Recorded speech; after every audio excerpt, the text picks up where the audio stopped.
सभी को नमस्कार। यजित एजुकेशन प्लेटफॉर्म पर आप सभी का स्वागत है। आज हम पढ़ेंगे हिंदी व्याकरण। हमारी जो हिंदी व्याकरण की पिछली जो क्लास थी उसमें हमने पढ़े थे कारक, और कारक हैं वो हर प्रतियोगी परीक्षा की दृष्टि से महत्वपूर्ण थे और उनका हमने विस्तार पूर्वक अध्ययन किया था। आज की क्लास में हम पढ़ेंगे हिंदी व्याकरण के अंतर्गत लिंग। ये जो प्रकरण है लिंग, ये चाहे आपका सीईटी का एग्जाम हो, सीटेट हो, रीट हो, फर्स्ट ग्रेड, सेकंड ग्रेड, पटवार, एलडीसी, जो भी प्रतियोगी परीक्षाएं हैं सबके लिए महत्वपूर्ण है। अब तीन टॉपिक ऐसे हैं, लिंग, वचन और काल। इनमें से जब प्रश्न आते हैं तो सामान्य स्तर की बातें नहीं पूछी जाती हैं, यानी जो कंपटीशन लेवल की, थोड़ी हाई लेवल की बातें हैं, उच्च स्तर की बातें हैं, वहां से प्रश्नों का निर्माण किया जाता है। और जब हम इन तीनों को, लिंग, वचन और काल को नियमों के तहत पढ़ेंगे तभी हम प्रतियोगी परीक्षा में यहां से प्रश्न है वो सही कर पाएंगे। तो आज हमारा प्रकरण है लिंग और इसका विस्तार पूर्वक अध्ययन करते हैं। सबसे पहले देखिए लिंग। लिंग जो शब्द है इसका अर्थ क्या है? लिंग शब्द का अर्थ है चिन्ह कह सकते हैं या पहचान। अर्थ क्या है? चिन्ह या पहचान। यानी यह शब्द हमें पहचान करने में मदद करता है। और इसकी परिभाषा जो लिंग है, लिंग कहते किसे हैं?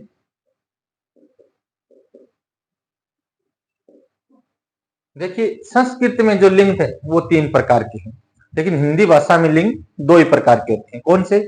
पुल्लिंग और स्त्रीलिंग। तो हम कह सकते हैं कि व्याकरण में पुरुष या स्त्री जाति का बोध कराने वाले शब्द क्या कहलाते हैं?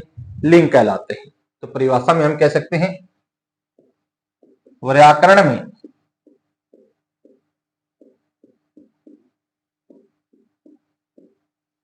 पुरुष और स्त्री जाति का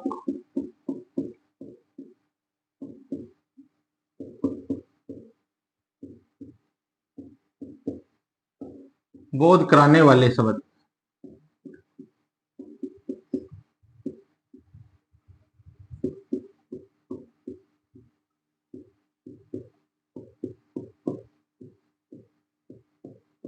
पुरुष या स्त्री जाति का बोध कराने वाले शब्द क्या कहलाते हैं? लिंग कहलाते हैं। या हम यह कह सकते हैं कि जिस शब्द रूप से यह ज्ञात हो जाए कि वह पुरुष जाति का है या फिर स्त्री जाति का है तो उसे क्या कहते हैं? लिंग कहते हैं। अर्थार्थ लगा करके हम लिख सकते हैं अर्थार्थ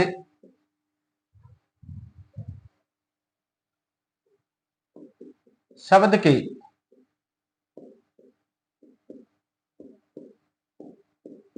जिस रूप से हमें यह ज्ञात हो जाए कि वह नर कह सकते हो, पुरुष कह सकते हो, वह नर जाति का है या मादा यानी स्त्री, नर जाति का है या मादा जाति का है, उसे लिंग कहते हैं। कहने का अभिप्राय यह है, हिंदी भाषा में वह शब्द रूप या वह शब्द जो हमें नर और मादा की पहचान बताता है वो क्या कहलाता है? लिंग कहलाता है। क्या कहलाता है? लिंग कहलाता है। तो हिंदी व्याकरण में या हिंदी भाषा में, हिंदी व्याकरण में मुख्यतः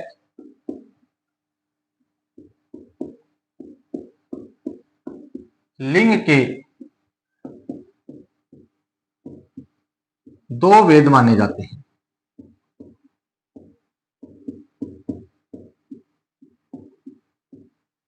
अगर सीधा पेपर में पूछ लिया जाए कि हिंदी भाषा में मुख्यतः यानी मुख्य रूप से लिंग के कितने भेद होते हैं? तो हिंदी भाषा में 2 भेद होते हैं और संस्कृत भाषा में 3 होते हैं। संस्कृत में पुल्लिंग, स्त्रीलिंग और नपुंसकलिंग भी होते हैं, लेकिन हिंदी में मुख्य रूप से लिंग के 2 भेद होते हैं। हाँ, कुछ शब्द ये जरूर मानते हैं उभयलिंगी होते हैं, जो पुल्लिंग और स्त्रीलिंग में दोनों में ही एक ही रूप में यानी चलते हैं, कोई भी परिवर्तन नहीं होता है। लेकिन ये पूछ लिया जाए कि कितने प्रकार के या कितने भेद होते हैं, तो 2 ही भेद होते हैं। कौन कौन से? पुल्लिंग और दूसरे जो होते हैं वो होते हैं स्त्रीलिंग। पुल्लिंग जो वो होते हैं जो नर जाति का बोध करवाते हैं, और स्त्रीलिंग वो होते हैं जो मादा जाति का बोध कराते हैं। तो हम विस्तार पूर्वक इनकी परिभाषा भी लिख लेते हैं। Number 1, pulling. पुल्लिंग किसे कहेंगे? पुल्लिंग यानी पुरुष या नर जाति का बोध कराने वाले शब्द क्या कहलाएंगे? पुल्लिंग कहलाएंगे। तो हम कह सकते हैं पुरुष या नर जाति का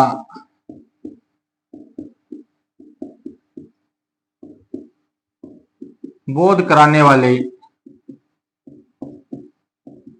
शब्द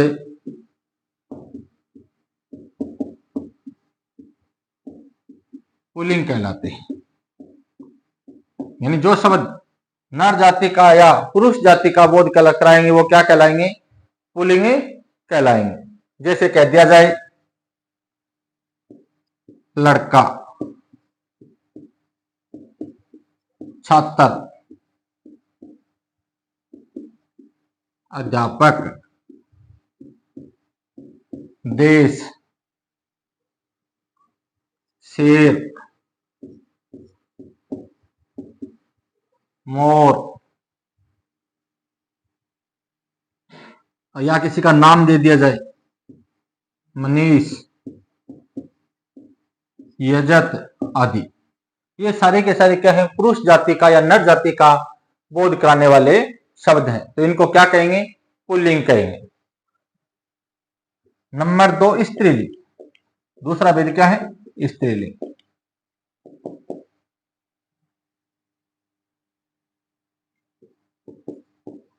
स्त्री कह सकते हैं या मादा कह सकते हैं। स्त्री या मादा जाति का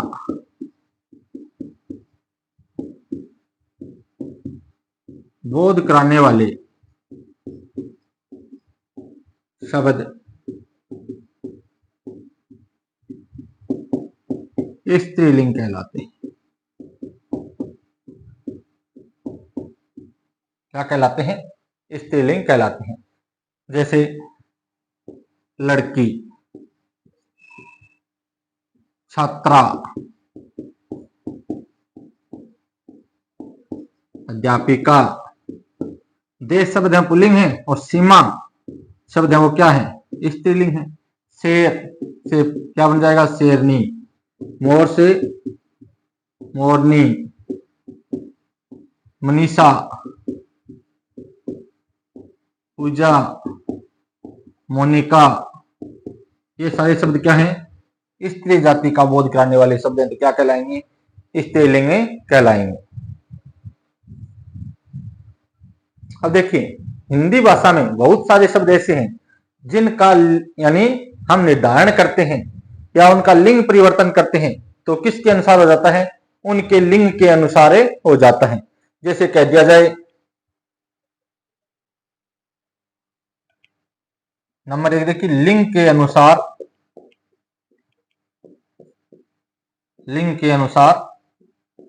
निर्धारण। सबसे पहले क्या होता है? लिंग के अनुसार निर्धारण। लिंग के अनुसार निर्धारण, जैसे राजा कह दिया जाए, राजा शब्द है, उसका आपको कह दिया जाए कि उसका क्या करना है? लिंग परिवर्तन करना है, तो क्या हो जाएगा? रानी। इसी तरह कह दिया जाए घोड़ा, घोड़ा शब्द है तो इसका लिंग परिवर्तन करना है, तो क्या हो जाएगा? घोड़ी। इसी तरह आपको कह दिया जाए लड़का, तो क्या हो जाएगा?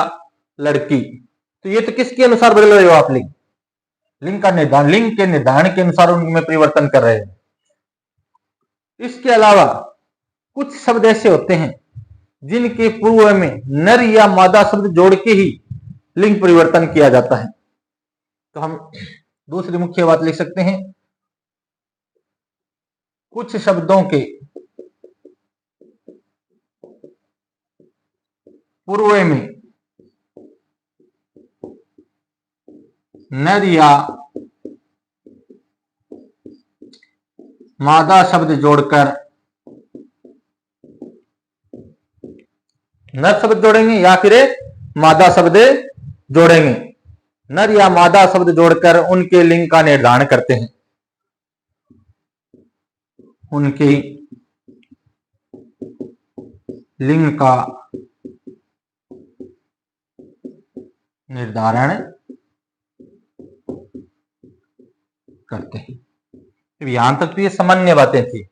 यहां से थोड़ी बहुत गुंजाइश बनती है, पेपर में अगर आसान प्रश्न बना रहा है तो पूछ सकता है। जैसे आपको शब्द दे दिया जाए, पुल्लिंग दे दिया जाए मच्छर, मच्छर शब्द पुल्लिंग है, अब इसका लिंग परिवर्तन करना है। तो लिंग परिवर्तन करने के लिए हमें स्त्रीलिंग बनाना है, तो उसके पूर्व में हम क्या जोड़ेंगे, मादा शब्द जोड़ेंगे। तो क्या बनेगा, मादा मच्छर। क्या बनेगा, मादा मच्छर। इसी तरह अगर आपको शब्द दे दिया जाए भालू, अब मच्छर का मच्छर नहीं होता है लिंग परिवर्तन, मच्छर का क्या होगा, मादा मच्छर। इसी तरह कह दिया जाए भालू पुल्लिंग है और इसका लिंग आपको बदलना है, भालू शब्द का पुल्लिंग से स्त्रीलिंग बनाना है, तो क्या करोगे, मादा भालू। क्या करोगे, मादा भालू। इसके अलावा जो निर्जीव वस्तु हैं, निर्जीव वस्तुओं का लिंग है, निर्धारण, लिंग का निर्धारण है, वो क्या है, भाषा की परंपरा के अनुसार होता है। तो हम कह सकते हैं विशेष में निर्जीव वस्तुओं की या निर्जीव वस्तुओं के लिंग का निर्धारण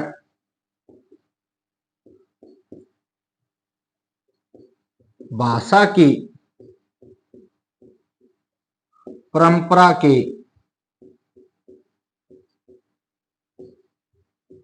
अनुसार होता है। जैसी भाषा हम बोल रहे हैं, जो भाषा में प्रचलन है, उसके अनुसार ही हम लिंग का निर्धारण कर देते हैं। जैसे कह दिया जाए कि फर्श शब्द है, एक देखो फर्श है आंगन, और एक शब्द है दीवार। दोनों ही बरसात आएंगे तो क्या होंगे, बरसात इनके ऊपर गिरेगी तो गिल्ले होंगे। तो फर्श है, इसके लिए हम क्या कहेंगे, फर्श गीला है, पुल्लिंग बना दिया इसको। और दीवार है, वो ईंटों से बना हुआ फर्श है, वो ईंटों से बनी हुई वो दीवार है।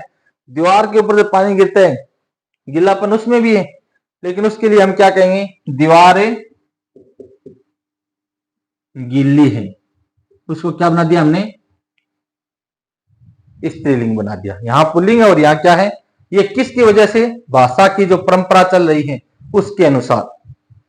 अब देखिए, एक तो कुर्सी होती है और एक पलंग होता है।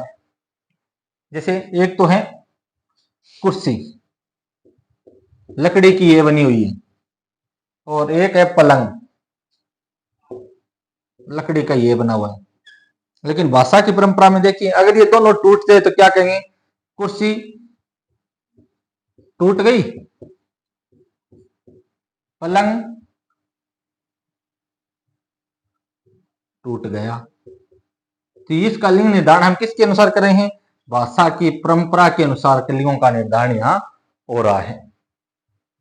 तो एक बार आप इनका स्क्रीनशॉट लीजिए। उसके बाद में हिंदी भाषा में कई शब्द ऐसे ही होते हैं जो स्त्रीलिंग और पुल्लिंग दोनों रूपों में क्या रहते हैं, अपरिवर्तित रहते हैं।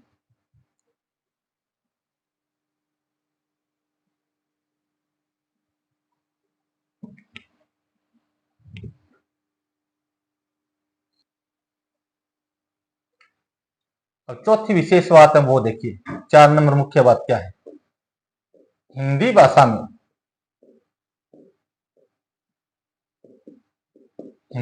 में कुछ शब्द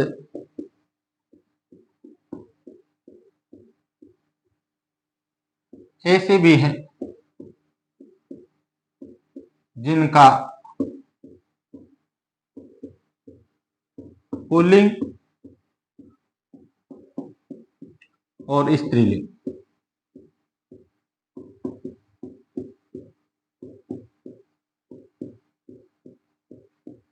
दोनों रूपों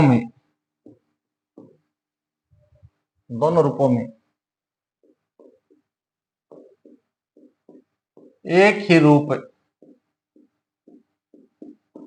रहता है, अर्थात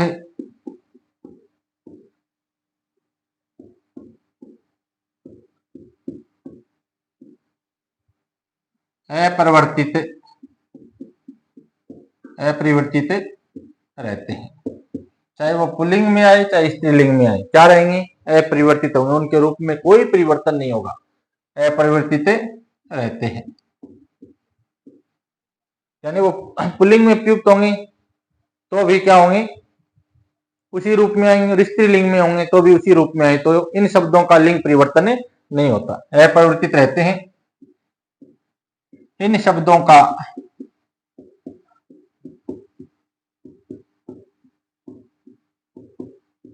लिंग परिवर्तन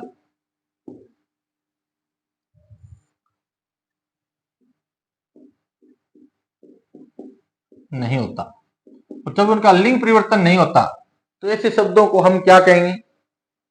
तो ऐसे जो शब्द होते हैं, ऐसे शब्दों को उभयलिंगी कहते हैं। क्या कहते हैं? याद रखना, ऐसे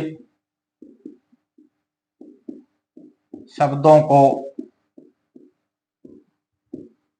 उभयलिंगी शब्द कहते हैं।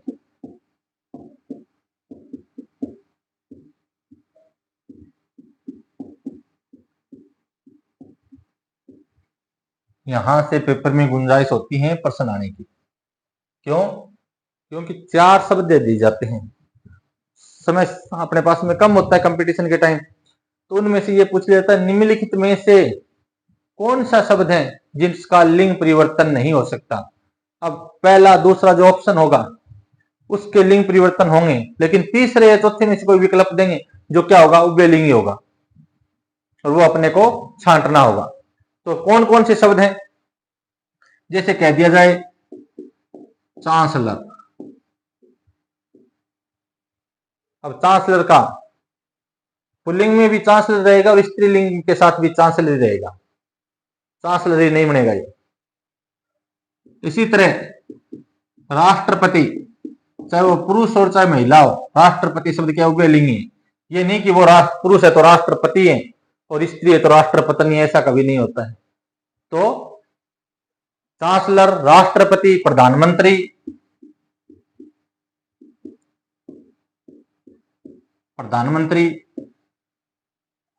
राज्यपाल। अब पुरुष है तो राज्यपाल, और ये नहीं कि स्त्री होगी तो राज्यपाली होगी, नहीं, दोनों के लिए एक ही शब्द काम में आएगा, क्या? राज्यपाल शब्द भी काम में लिया जाएगा। इसी तरह राजदूत, डॉक्टर। अब पुरुष है तो राजदूत, स्त्री है तो भी राजदूत, ये नहीं कि राजदूती। डॉक्टर, डॉक्टर शब्द का लिंग परिवर्तन नहीं होता है, हम आम बोलचाल में कह देते हैं डॉक्टर नहीं, लेकिन वो क्या है? अशुद्ध है, शुद्ध नहीं है। इसी तरह कह दिया जाए इंजीनियर, मैनेजर।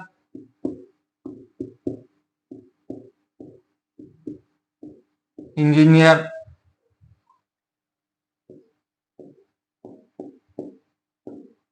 मैनेजर।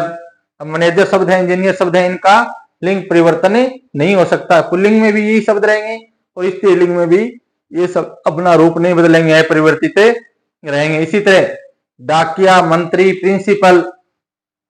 अब डाकिया शब्द है, पुल्लिंग में भी यही रहेगा और स्त्रीलिंग में भी यही रहेगा, लिंग परिवर्तन करके ये नहीं कि उसको डाकिया को आप डाकण कर दोगे। इसी तरह मंत्री, इसी तरह प्रिंसिपल। ये जो शब्द हैं, ये सारे के सारे शब्द क्या हैं? उभयलिंगी शब्द हैं। ये सारे के सारे शब्द क्या हैं? उभयलिंगी शब्द हैं। पुल्लिंग में प्रयुक्त हो चाहे स्त्रीलिंग के साथ प्रयुक्त हो, इनमें कोई परिवर्तन नहीं होता है। तो यहां से पेपर में प्रश्न बनने की गुंजाइश रहती है। अब हम पुल्लिंग की पहचान कैसे करें? सबसे पहले पढ़ते हैं हम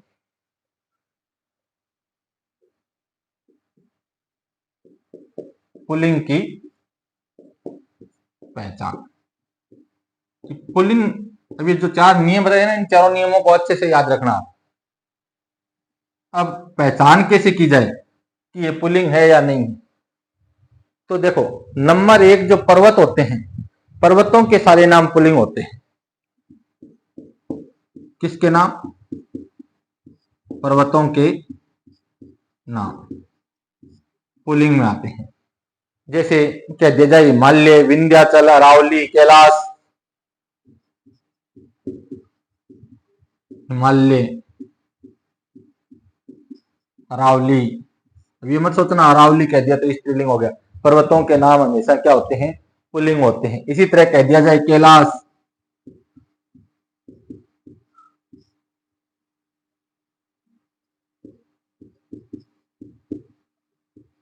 विंध्याचल,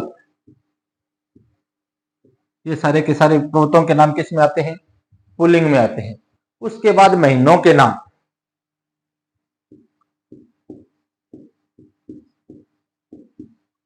महीनों के नाम, महीनों के नाम क्या होते हैं? जैसे कह दिया जाए चैत्र, बैसाख, ज्येष्ठ। हिंदी में चैत्र, बैसाख, ज्येष्ठ, ये सारे के सारे क्या हैं? पुल्लिंग हैं। इसी तरह अंग्रेजी में भी अगर आ जाए, मार्च आ जाए, अप्रैल, जून, तो ये क्या है? पुल्लिंग है। अंग्रेजी में 4 महीने से जो अपवाद हैं जो स्त्रीलिंग में आते हैं। अपवाद कौन कौन से हैं? अपवाद से अभिप्राय क्या है यहाँ कि वो पुल्लिंग न होकर क्या है? स्त्रीलिंग है। 12 महीनों में से 4 महीनों के नाम क्या है? अपवाद है। कौन कौन से? जनवरी, फरवरी, मई, जुलाई। जनवरी, फरवरी, मई और जुलाई, ये चारों क्या हैं? अपवाद हैं। ये चारों क्या हैं? अपवाद हैं। अपवाद से अभिप्राय है कि ये पुल्लिंग न होकर के चारों के चारों क्या हैं? स्त्रीलिंग हैं। महीनों के नाम के बाद में दिन या वारों के नाम कह सकते हैं।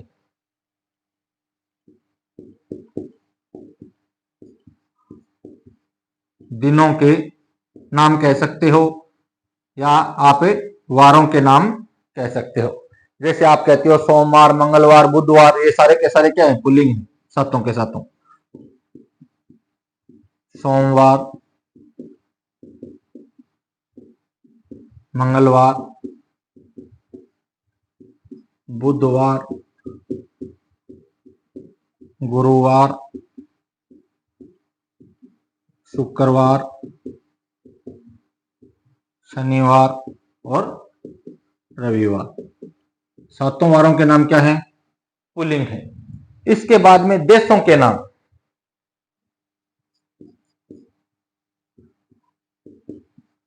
देशों के नाम, जैसे कह दिया जाए भारत, पाकिस्तान, अमेरिका, भूटान, नेपाल, फ्रांस, रूस, फ्रांस, रूस, नेपाल, भूटान, देशों के नाम क्या है? पुल्लिंग है। लेकिन इसमें अपवाद है। अपवाद में कौन कौन से आते हैं? इंडोनेशिया और श्रीलंका, दोनों के दोनों क्या है? देशों के नामों में अपवाद है, स्त्रीलिंग में आते हैं। अपवाद में कौन से आएंगे? अपवाद का अभिप्राय है क्या है यहाँ कि जो पुल्लिंग नहीं है, पुल्लिंग नहीं है तो फिर क्या है? स्त्रीलिंग है। कौन कौन से? एक तो श्रीलंका और दूसरा इंडोनेशिया।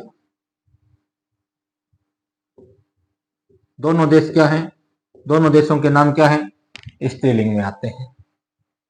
तो एक बार आप स्क्रीनशॉट लेना चाहो तो स्क्रीनशॉट ले लो, उसके बाद में फिर आगे बढ़ते हैं। याद रखना ये पर्वतों के नाम, महीनों के नाम, दिनों के नाम, देशों के नाम, और विशेष तौर से याद क्या रखना है? इन अपवादों को ध्यान रखना। महीनों में, अंग्रेजी महीनों में कौन कौन से महीने हैं जो अपवाद हैं? देशों के नामों में कौन कौन से देश हैं जो अपवाद हैं?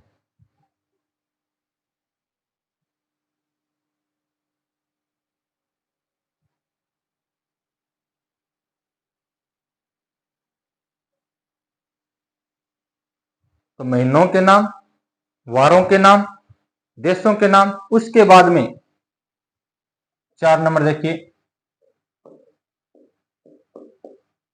ग्रहों के नाम, यानी जो भी ग्रह है उनके नाम। जैसे कह दिया जाए सूर्य, चंद्रमा, मंगल, शुक्र, सूर्य, चंद्रमा,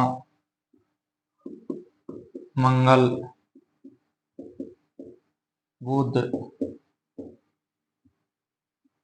शुक्र, ये जो ग्रहों के जो नाम है ये क्या है? पुल्लिंग में होते हैं। लेकिन इसमें एक अपवाद है। अपवाद कौन है इसमें? अपवाद से अभिप्राय है कि वो पुल्लिंग न होकर क्या है? स्त्रीलिंग है। कौन सा ग्रह है? वो है पृथ्वी। पृथ्वी ग्रह क्या है? स्त्रीलिंग है। क्या है? स्त्रीलिंग है। पृथ्वी ग्रह को क्या माना जाता है? अब देखिए धातुओं के नाम।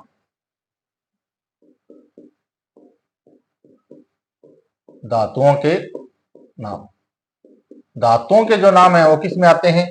पुल्लिंग में आते हैं। किस में आते हैं? पुल्लिंग में। जैसे कहते सोना, तांबा, पीतल, सोना, तांबा, पीतल, लोहा, कांसा, क्या ये सब के सब पुल्लिंग है। लेकिन इसमें अपवाद है। अपवाद कौन है? एक धातु है जो चांदी है। अपवाद में क्या आता है? इसमें अपवाद कह सकते हो या पुल्लिंग न होकर के वो क्या है? स्त्रीलिंग है। और वो कौन सा है? चांदी। चांदी शब्द क्या है? धातु तो है लेकिन वो क्या है? उसकी गणना स्त्रीलिंग में होती है। धातुओं के नाम के बाद में यानी वृक्षों के नाम, किसके नाम?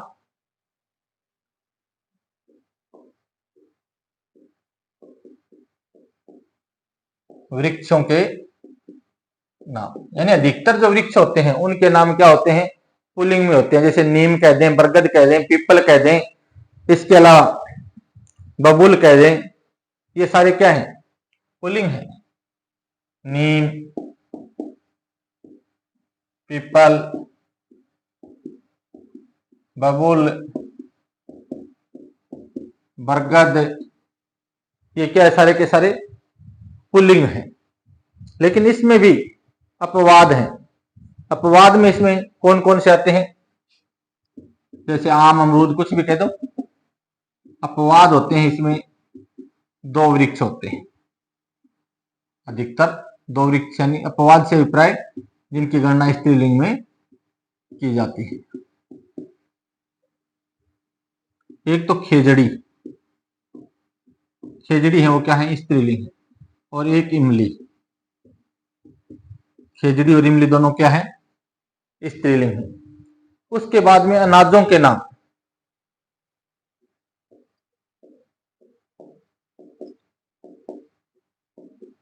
अनाजों के जो नाम होते हैं, अनाज कौन कौन से? जैसे कहते चावल, गेहूं, बाजरा, जौ, चावल, गेहूं, बाजरा, जो, ये क्या है? ये पुल्लिंग है। लेकिन इसमें भी अपवाद होते हैं, इसमें भी अपवाद होते हैं। अपवाद में कौन कौन से आते हैं? जो पुल्लिंग न होकर के क्या है? स्त्रीलिंग है। यानी जैसे कह दिया जाए मक्का, मक्का, ज्वार, अरहर और राई। मक्का, ज्वार, अरहर, राई कह सकते हो, इसको कई जगह रागी भी कहा जाता है, रागी। ये क्या है? अपवाद है। अनाजों के नाम के बाद द्रव्य पदार्थों के नाम, द्रव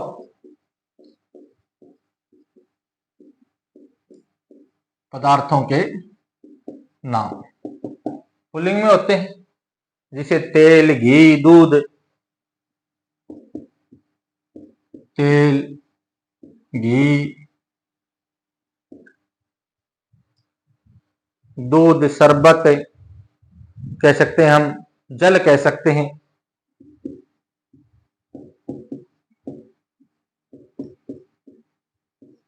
जल, शरबत। लेकिन इसमें भी अपवाद है। अपवाद में द्रव्य पदार्थों में दो चीज है। एक तो आपके चाय शब्द है, ये स्त्रीलिंग है। दूसरा लस्सी जो है, लस्सी, ये क्या है? स्त्रीलिंग। इसके बाद में समय सूचक शब्द जो होते हैं, समय सूचक जो नाम होते हैं, समय की सूचना देते हैं, वो यानी क्या माने जाते हैं? पुल्लिंग माने जाते हैं। तो हम कह सकते हैं समय सूचक नाम। समय सूचक नाम कैसे? जैसे कह दिया जाए, कई बार हम कहते हैं ना क्षण, सेकंड, उसके बाद में हम कहते हैं मिनट, घंटा, दिन। देखिए मिनट शब्द है, पुल्लिंग है। घंटा, दिन, सप्ताह, पक्ष, माह, सप्ताह, पक्ष, माह। और उसके बाद में इसमें अपवाद में क्या आते हैं? इसमें जो अपवाद होते हैं, अपवाद से अभिप्राय है, यानी समय सूचक नामों में अपवाद में आते हैं। जैसे आपको कह दिया जाए कि संध्या, दोपहर, रात। संध्या शब्द कह सकते हैं, या साय शब्द कह सकते हैं। दोपहर स्त्रीलिंग है, रात शब्द भी क्या है? स्त्रीलिंग। तो ये क्या है? अपवाद है। उसके बाद यानी वर्णमाला के, वर्णमाला जो हम लिखते हैं क से लेकर है तक, वो क्या है? पुल्लिंग है।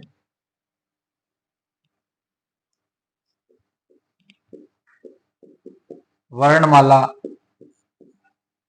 के अक्षर, वर्णमाला में स्वर भी आ जाते हैं और व्यंजन भी आ जाते हैं, यानी स्वर तथा व्यंजन दोनों,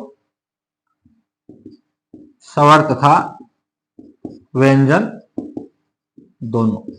यानी ए से लेकर के हम कहां तक है तक। अपवाद कौन से हैं इसमें?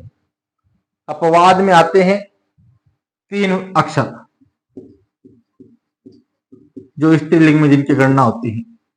एक तो छोटी ई, बड़ी ई और री, तीनों क्या है?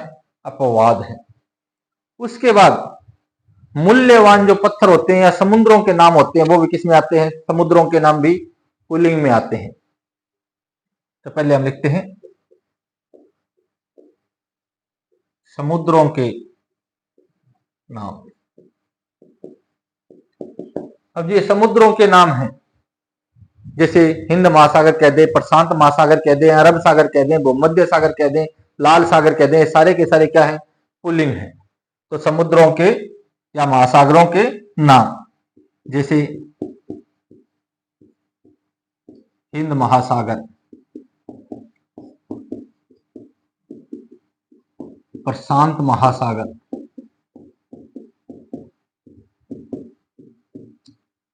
अरब सागर, लाल सागर, ये सारे के सारे क्या हैं? पुल्लिंग है। उसके बाद में अभी हम चर्चा कर रहे थे कि मूल्यवान पत्थरों या रत्नों के नाम।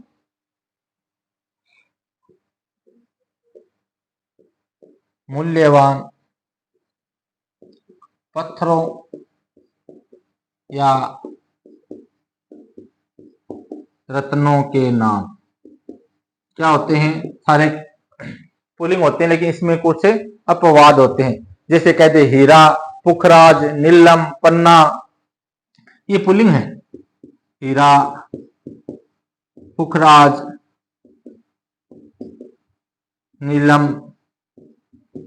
नीलम, पन्ना, मोती, पुल्लिंग है, लेकिन इनमें अपवाद होते हैं। अपवाद में कौन कौन से आते हैं? जो पुल्लिंग न होकर के क्या होते हैं? स्त्रीलिंग होते हैं। जैसे सिप्पी है, रत्ती है, मणि है, लाल है, ये क्या है? अपवाद है। कौन कौन से? सिप्पी, ये मूल्यवान पत्थर है। इसी तरह रत्ती मूल्यवान पत्थर है, और मणि मूल्यवान पत्थर है, लाल मूल्यवान पत्थर है। ये सारे के सारे क्या है? चारों के चारों स्त्रीलिंग में इनकी गणना होती है। उसके बाद शरीर के अंगों के नाम। शरीर के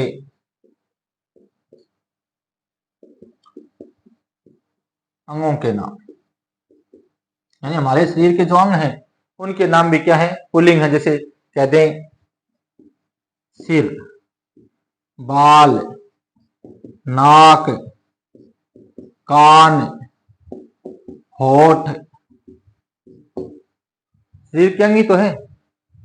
हाथ, पैर, गाल, क्या है? शरीर के अंग ही तो है। हाथ, पैर, गाल, वक्ष, दिल, दिमाग,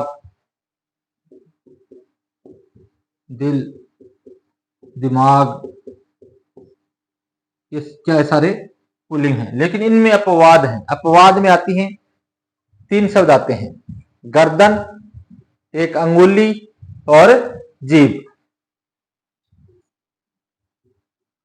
अपवाद में क्या क्या आता है? एक तो ये गर्दन आती है, जो एक जगह टिक करके नहीं रहती है, और एक ये जीभ आती है जो कभी आराम नहीं करती। क्यों? कि बेचारी स्त्रीलिंग है। गर्दन, जीभ और अंगुली, याद रखना इनको। ये अपवाद है। बाकी शरीर के जो अंग हैं वो सारे के सारे क्या है? पुल्लिंग में गणना होती है। तो एक बार स्क्रीनशॉट लेना चाहो तो स्क्रीनशॉट ले सकते हैं।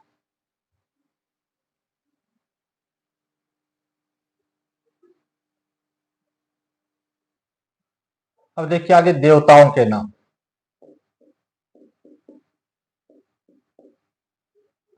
देवताओं के नाम पुल्लिंग में होते हैं।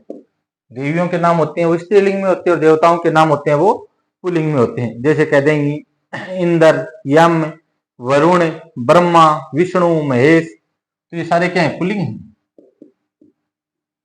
ब्रह्मा, विष्णु, महेश, तीनों की जोड़ी है ना, तीनों साथ में रहते हैं, ब्रह्मा, विष्णु, महेश। उसके बाद में यम, वरुण, यानी जो भी देवता है वो सब के सब नाम क्या है? देवताओं के नाम पुल्लिंग में है। देवताओं के नाम के बाद में जैसे अभी संस्कृत के कुछ तत्सम शब्द होते हैं।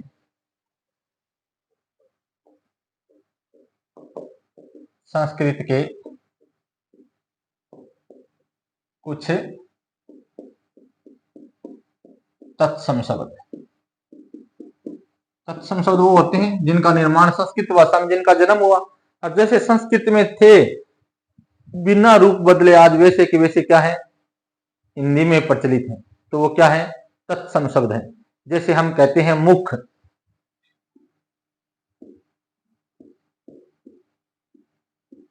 दुख, दोनों शब्द क्या है, तत्सम है। इसी तरह कह दिया जाए पंकज जलज, पंकज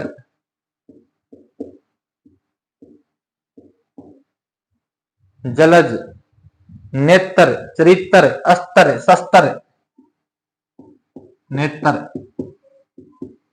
चरित्र अस्तर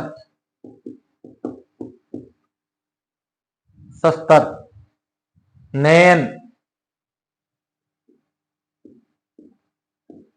शयन चैन। इसके अलावा पात्र शब्द है, वो भी क्या है, पात्र, तत्सम शब्द है, पात्र शब्द तत्सम है। उसके बाद में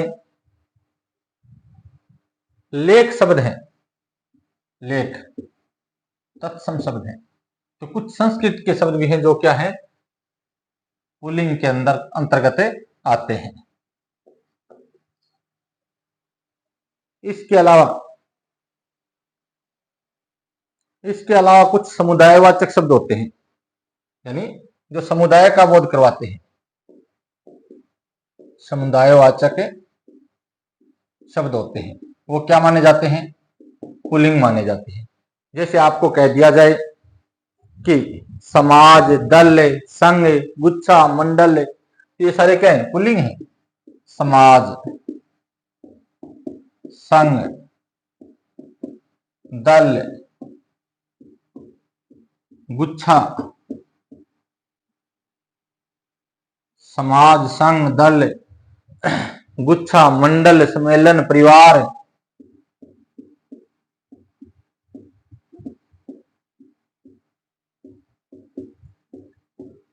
सम्मेलन, परिवार, झुंड, तो ये शब्द क्या है, समुदायवाचक है।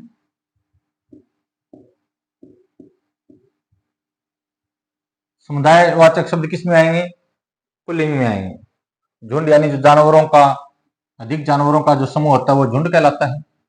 गुच्छा यानी बहुत अधिक मात्रा में फूलों की जो संख्या जो होती है, या फलों की जो ज्यादा संख्या एक साथ होती है, वो क्या कहलाती है, गुच्छा। इसी तरह आ जाए दर्जन। तो समुदायवाचक शब्द होते हैं वो हमेशा क्या होते हैं, पुल्लिंग होते हैं। परिवार शब्द भी क्या है, पुल्लिंग है। समुदायवाचक के अलावा जो विशिष्ट स्थान होते हैं, क्या होते हैं, विशिष्ट स्थान। विशिष्ट स्थान जो होते हैं, विशिष्ट स्थानों के नाम कह सकते हैं। विशिष्ट स्थान कौन से, जैसे आपको कह दिया जाए वाचनालय, शिवालय, वाचनालय, शिवालय, न्यायालय, देवालय, ये क्या है, या कहते हैं मंदिर। मंदिर शब्द भी क्या है, पुल्लिंग है, मंदिर। रसोई घर, विशिष्ट स्थान होता है उसको कहते हैं रसोई घर, तो ये भी क्या है, पुल्लिंग है। इसी तरह कह दें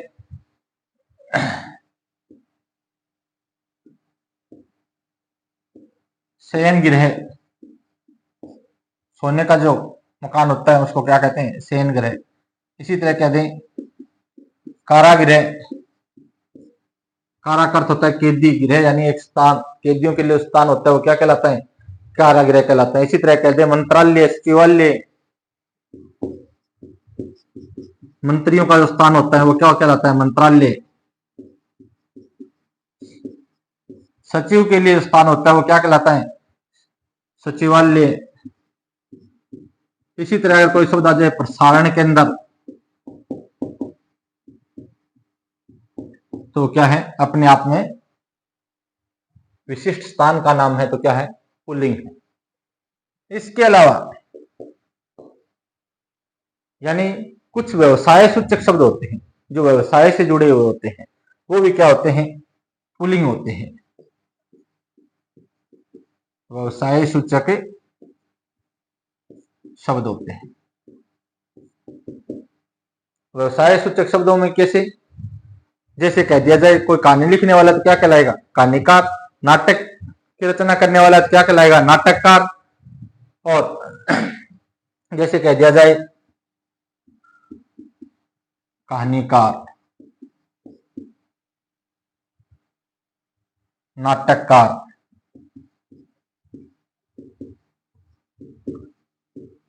कर्मचारी शब्द भी क्या है, पुल्लिंग है, कर्मचारी। उसके बाद में अधिकारी, व्यापारी, सचिव, आयुक्त, ये सारे शब्द क्या है, पुल्लिंग है। अधिकारी, व्यापारी, सचिव, आयुक्त, सैनिक, सेठ, सैनिक, सेठ, सोने का काम करने वाला सुनार, सेनापति, लोकपाल,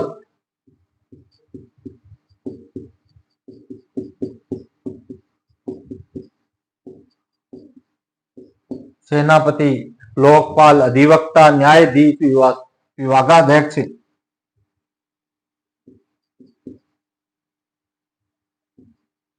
न्यायाधीश, विभागाध्यक्ष, अधिवक्ता,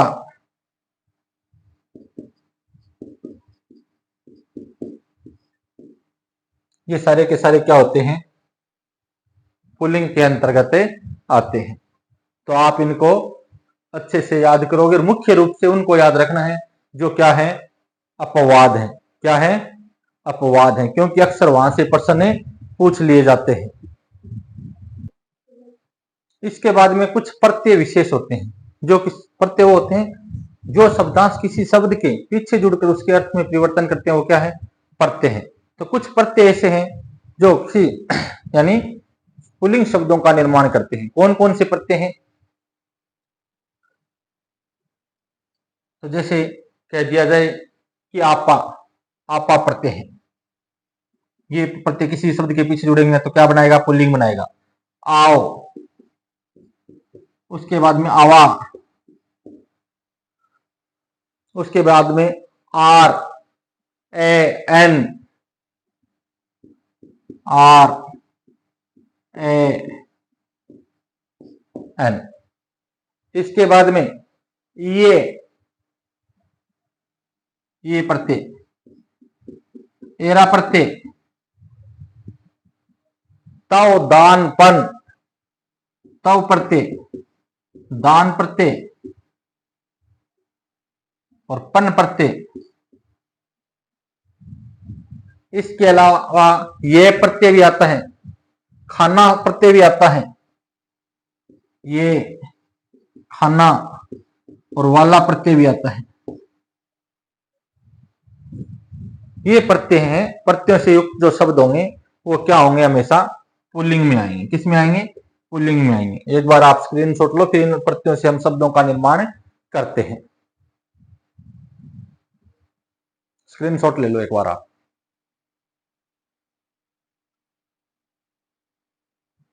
जैसे देखिए,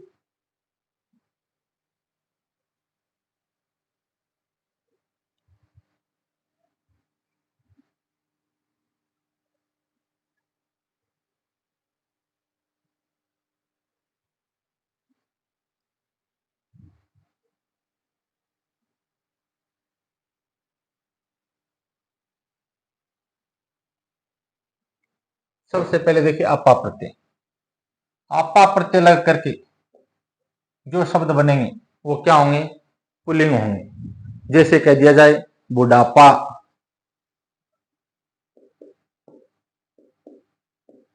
आपा प्रत्यय जुड़ा हुआ है। मोटापा, आपा प्रत्यय जुड़ा हुआ है, तो ये क्या है, पुल्लिंग है। आपा प्रत्यय के बाद में कह रहा है आओ प्रत्यय। आओ प्रत्यय जहां लगेगा वहां भी क्या होगा, जैसे कह दिया जाए चुनाव, छिड़काओ, घुमाओ, बचाओ, तनाव, तो ये सारे शब्द क्या है, पुल्लिंग है। चुनाव, बचाओ, छिड़काओ,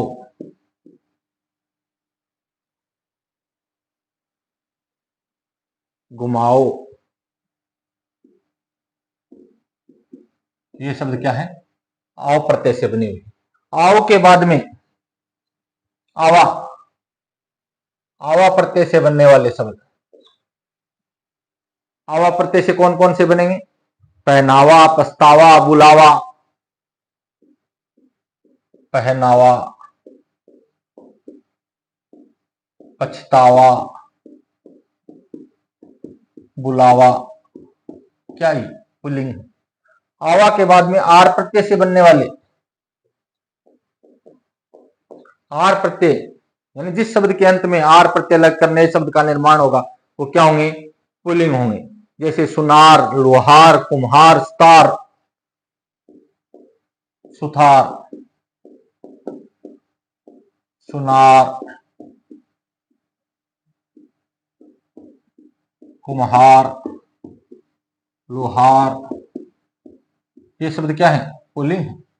आर प्रत्यय के बाद में ए प्रत्यय, ए प्रत्यय के मेल लगने से जिन शब्दों का निर्माण होगा, जैसे कह दिया जाए न्याय, ये कई बार पूछ लिया जाता है न्याय। न्याय में नी योग आए यानी नी उपसर्ग है और ये कि उसके में क्या जुड़ा हुआ है, प्रत्यय जुड़ा हुआ है। ये के बाद में अन, अन प्रत्यय से बनने वाले शब्द भी क्या होंगे, पुल्लिंग होंगे। अन में कहते हैं जैसे दर्शन, मंथन, बंधन, बेलन। दर्शन, मंथन, बेलन, जाड़न, ये सारे के सारे जो शब्द हैं इनमें क्या लगा हुआ है, अन प्रत्यय लगा हुआ है। जैसे कहते बंधन, अन प्रत्यय से बनने वाले शब्द भी क्या होंगे, पुल्लिंग होंगे। अन के बाद में ये प्रत्यय, ये प्रत्यय से बनने वाले शब्द, ये प्रत्यय से बनने वाले शब्द जैसे भारतीय, पूजनीय, मानवीय, स्थानीय, ये सब जो आते हैं। भारतीय, पूजनीय, मानवीय, स्थानीय, ये प्रत्यय। ये प्रत्यय के बाद में एरा प्रत्यय, एरा प्रत्यय से बनने वाले शब्द। एरा प्रत्यय से कौन कौन से शब्द बनते हैं, जैसे चचेरा, ममेरा, कुफेरा, लुटेरा, सपेरा, इनमें क्या होता है, एरा प्रत्यय। लुटेरा, सपेरा, चचेरा, ममेरा, ये शब्द क्या है, सारे के सारे पुल्लिंग शब्द हैं। क्या है, पुल्लिंग शब्द हैं। इसी तरह तव प्रत्यय जहां लगे, कौन सा प्रत्यय, तव। अब तव प्रत्यय से बनने वाले शब्द भी क्या होंगे, पुल्लिंग होंगे। जैसे कह दिया जाए गुरुत्व, गुरुत्व शब्द क्या है, पुल्लिंग है। इसी तरह कह दिया जाए देवत्व, नेतृत्व, व्यक्तित्व, तो ये शब्द क्या है, नेतृत्व, पुरुषत्व, देवत्व, सारे के सारे क्या है, ये पुल्लिंग है। तो के बाद में प्रत्यय आता है दान। दान प्रत्यय से बनने वाले शब्द भी क्या होते हैं, पुल्लिंग होते हैं। जैसे कह दें फूलदान, खानदान, कमलदान, खानदान, फूलदान, कमलदान। दान प्रत्यय के बाद में पन प्रत्यय, पन प्रत्यय से जो शब्द बनेंगे वो क्या होंगे, पुल्लिंग होंगे। पन प्रत्यय से कौन कौन से बनेंगे? जैसे बचपन, पागलपन, भोलापन, बांझपन, ये शब्द।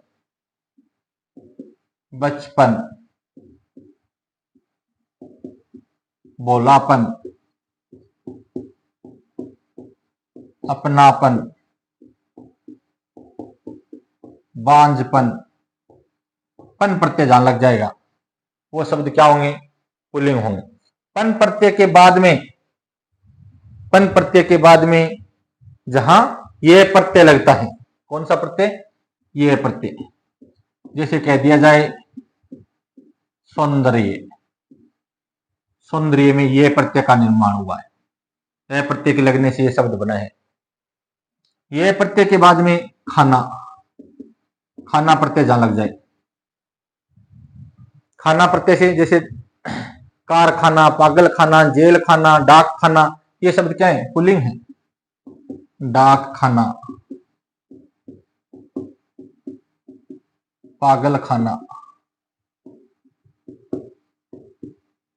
जेल खाना, ये शब्द क्या है? पुल्लिंग है। इसी तरह वाला शब्द प्रत्यय जहां लग जाए, कौन सा? वाला प्रत्यय। जैसे दूध वाला, पान वाला, मिठाई वाला, पान वाला, दूध वाला, घर वाला,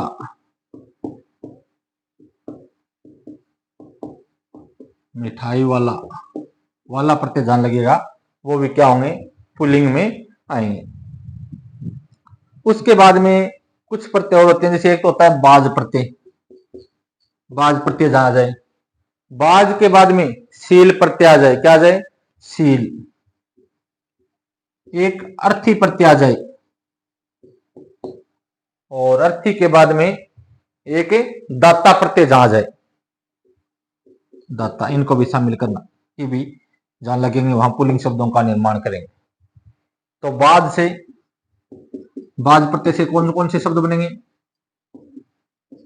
चालबाज, पुल्लिंग शब्द है चालबाज। इसी तरह धोखेबाज, नखरेबाज, नशेबाज, नखरेबाज, धोखेबाज, नशेबाज, बाज प्रत्यय से जो शब्दों का निर्माण होगा वो क्या होंगे? पुल्लिंग होंगे। उसके बाद में सील प्रत्यय, कौन सा प्रत्यय? सील प्रत्यय। सील प्रत्यय से शब्दों का किनका निर्माण होगा? जैसे हम कह सकते हैं विकासशील, उन्नतिशील, विनयशील और अध्ययनशील। विनयशील, विकासशील, उन्नतिशील, प्रगतिशील, जो ये शब्द बनते हैं सील प्रत्यय से, ये भी क्या होते हैं? पुल्लिंग होते हैं। उसके बाद में अर्थी, अर्थी प्रत्यय के योग से जो शब्द बनते हैं, अर्थी प्रत्यय से अभ्यर्थी कह सकते हैं, विद्यार्थी कह सकते हैं, शरणार्थी, पुरुषार्थी, स्वार्थी, ये शब्द क्या है? सारे पुल्लिंग है। स्वार्थी, विद्यार्थी,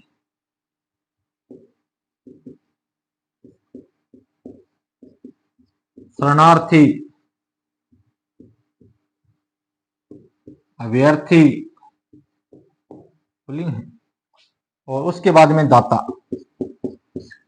दाता प्रत्यय जैसे मत शब्द है, दाता प्रत्यय शब्द लगते क्या बनता है? मतदाता, यानी मत देने वाला। श्रम शब्द है, उसमें दाता लग जाए तो क्या बनता है? श्रमदाता, यानी श्रम करने वाला या श्रम का दान देने वाला।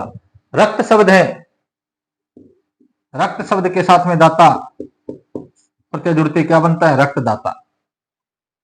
तो इस तरह से कुछ प्रत्यय शब्द भी हैं जो पुल्लिंग शब्दों का निर्माण करते हैं। तो आज हमने लिंग के अंतर्गत जो पहला भेद है पुल्लिंग, उसको विस्तार पूर्वक अध्ययन किया है। तो ये हमारी लिंग से संबंधित जो क्लास है वह है पार्ट 1। पार्ट 1 की क्लास है, विस्तार पूर्वक हमने अध्ययन किया है। अब कोई भी कंपटीशन हो, एक एलडीसी से लेकर के RAS IAS लेवल तक का जो कंपटीशन है उसमें आज जो कुछ आपको करवाया गया है इससे हट करके कोई प्रश्न नहीं बनाया जा सकता। तो आप इस कक्षा को, इस क्लास को अच्छे तरह से देखें और इसको समझने की कोशिश करें। अब दूसरी जो इसकी लिंग से संबंधित एक क्लास और बनानी पड़ेगी हमें, स्त्रीलिंग। स्त्रीलिंग शब्द कौन कौन से होते हैं, उसके बाद पुल्लिंग से स्त्रीलिंग बनाते समय, स्त्रीलिंग से पुल्लिंग बनाते समय कुछ नियम है वो हम कल पढ़ेंगे। एक तो स्त्रीलिंग, दूसरा भेद, और दूसरा उसमें आपस में पुल्लिंग को स्त्रीलिंग और स्त्रीलिंग को पुल्लिंग बनाने के कुछ नियम है, वो कल की क्लास में पढ़ेंगे। तो आज की क्लास अगर आपको अच्छी लगी है, पसंद आई है, तो इसको लाइक करें और इसको ज्यादा से ज्यादा अपने परिचित लोगों तक शेयर करें। और जो नए विद्यार्थी इस चैनल पर हैं वो इस चैनल को सब्सक्राइब करें ताकि जो भी वीडियो इस चैनल पर डाली जाए उसका नोटिफिकेशन यानी तुरंत आपके पास पहुंच जाए। आप सबका बहुत बहुत धन्यवाद।